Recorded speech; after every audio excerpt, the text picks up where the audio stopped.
the process of coming into one's own self, one's truer identity, can take some time. While of course it's done in the present moment, and this is a core teaching of Eckhart Tolle, when you have a razor sharp focus on the present, who you truly are emerges. And the deeper your focus is, which he admits occurs over the course of time, the better, the more fully you are yourself.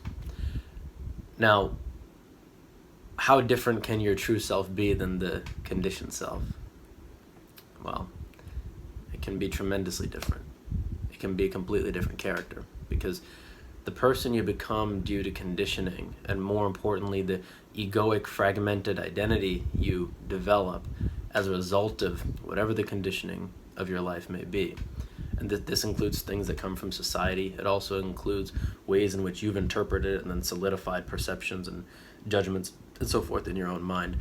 The more, and then your relationship with those things, the more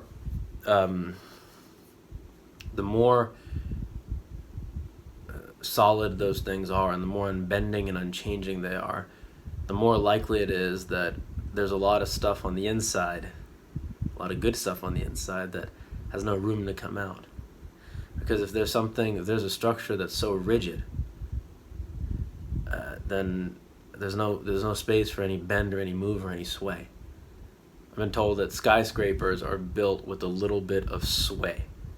They go a little bit like this when the wind is blowing, instead of standing firm. Because if it stands firm, it can be knocked over, right? So similarly with regard to perceptions and so forth, there is a benefit to rigidity, because without a rigid form, something like a skyscraper couldn't exist. It wouldn't, if it was just completely fluid and formless, well, it would be water. There needs to be a solidness for the thing to exist at all. But there needs to be a little bit of bend, with respect to the skyscraper at least, for it to remain standing. So similarly, with respect to your form and your form identity and your psychology and so forth, this is about realizing that the personality can have some bend, right? Your actual expression of life can be more fluid than this rigid personality, which has been built in conditioning, which has been generally built on ideas that are very solid and, again, unchanging.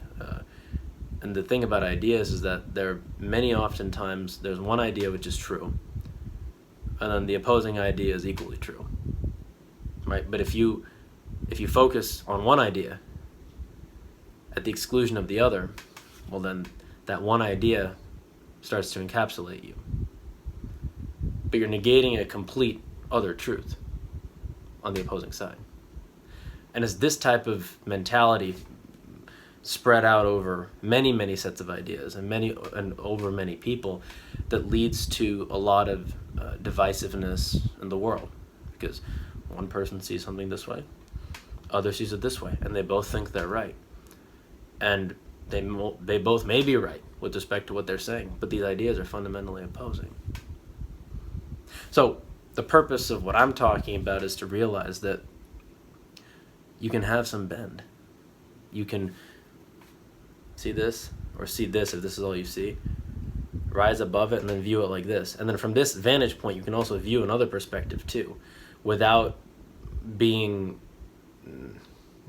threatened by it, right? This perspective will feel threatened by the other perspective, no doubt. And so this perspective doesn't even want to think about it, doesn't even want to see it, doesn't even want to consider it. And the hidden fear is that that other perspective could be right. And if that perspective is right, then this perspective can't be right. So this perspective won't look at this other perspective. Now here's the thing, these are perspectives, but you're not a perspective. You may have perspectives, but you can actually change perspectives.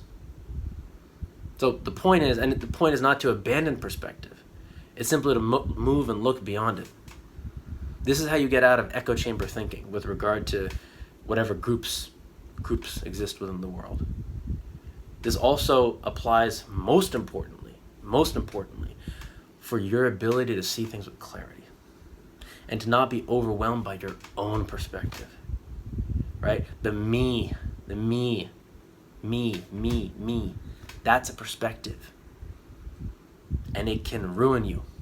It can completely make you just see things completely and only and unbindingly and unbendingly as you see them. And that's not to say the way you see them are wrong, or that it needs to be moved beyond completely. But it is to say that it is a perspective, and there are other ways of seeing things. There are other ways of seeing people. Right? If you're an older person, you see a young person, you see a young person from an older person's perspective. But if you're that young person's parent, you see them as a child. Right? If you're that young person's friend, you see them as a friend. Which of these perspectives is correct? Well, each of them has their own validity. So my point is to say that perspectives can be seen beyond, from a larger perspective, a more neutral perspective. Then from that neutral perspective, you can judge things more accurately without it needing to be something that just confirms your own biases walking into the situation, the perspectives you chose to see and seek out to begin with. Henry David Thoreau, if that's the guy who wrote, or was it Ralph Waldo Emerson, whoever wrote the book Walden, one of those guys, he sat in a pond or in a cabin area in Connecticut in the 1800s, and he just for years just sat there and essentially meditated, wrote, walked in the woods. And he wrote that he's seen that whatever you seek, you can find as much of it as you want. Whatever mentality you have, whatever it may be, whatever fears you're populating, whatever love you're populating, whatever it is you're trying to find or look for, you'll find it. And the reason is, it's not because it's there. The reason is because you're thinking about it. That's your focus. As soon as you focus on it, it now exists as far as you're concerned. If I think I'm short, I'm going to think about that all the time. Even if I'm not, I'll see all the people who are taller than me. When I don't see them, I'll be thinking about them. Someone might make a joke, an offhand joke, or an intentional joke. I'll get very upset about it and think about it. Keep thinking about it. And so after the thing has already passed, I'm still thinking about it. That's what the mind does. But that's not correct. It's a perspective, and it's a dysfunctional perspective. So and the good thing about dysfunctional perspectives is that it shows you there's a need to move beyond. That's the beauty of suffering and things that are bad. They force us to evolve. And we evolve to a point where these things no longer affect us. But so long as they do, we still need to evolve.